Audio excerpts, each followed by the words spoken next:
ఈరోజే higher pension పై BJP ప్రభుత్వ వైఖరి స్పష్టం కానున్నది.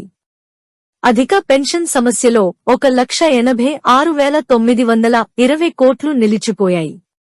New Delhi employees provident fund organisation EPFO యొక్క అత్యధిక పెన్షన్ పథకంలో 1,86,920 కోట్లు చెల్లించే అంశం తెరపైకి వచ్చింది.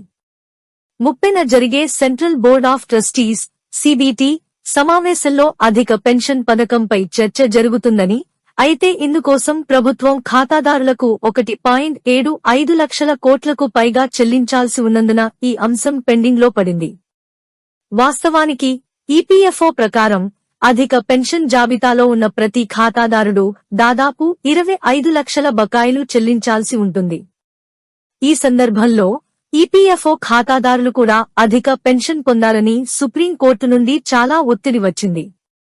2022 సంవత్సరంలో సుప్రీంకోర్టు నిర్ణయం తర్వాత అధిక పెన్షన్ కోరుతూ ఖాతాదారులు నింపిన ఫారంలను ఈపీఎఫ్ఓ పొందింది. గత ఏడాది జూలైలో దాని చివరి తేదీని నిర్ణయించినప్పుడు భారీ మొత్తంలో బకాయిల కారణంగా ఈపీఎఫ్ఓ యొక్క అధిక పెన్షన్ ప్రమాదంలో పడింది. 30న జరిగే సిబిటి సమావేశం చర్చ కోసమే.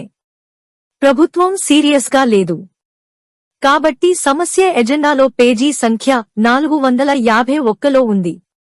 అప్పటికి 13,38,729 మంది ఖాతాదారులు ఫారంను నింపారు.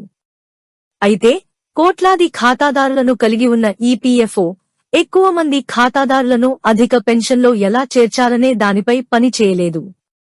వాస్తవానికి సామాజిక భద్రతా సంస్థ ఈపీఎఫ్ఓ ఖాతాదారులకు 1000 నుండి 3,000 రూపాయల చిన్న పెన్షన్కు బదులుగా 20,000 నుండి 65,000 రూపాయల వరకు పెద్ద పెన్షన్ ఇవ్వడానికి ఎప్పుడూ ఆసక్తి చూపలేదు.